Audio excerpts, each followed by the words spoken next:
Чистый кожаный портфель сатып алдым. Кумдан. Мына.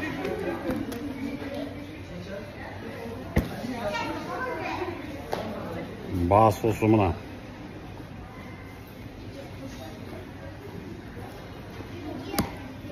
Ашылғаны іші қызық болса. Жабылғаны.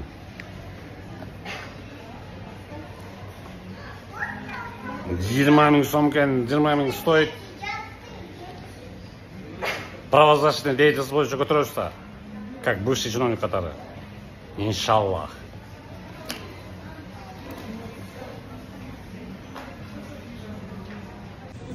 Андан тышқары 15 чистый кожаный ремень сатып алдым.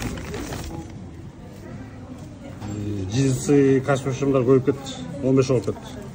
Bir kurdu çeçe ikisi de tavarmak bilem. Bu şey harbiden özünü olacaksa.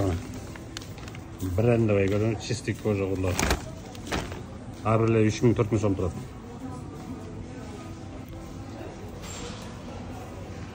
Так что ушунака.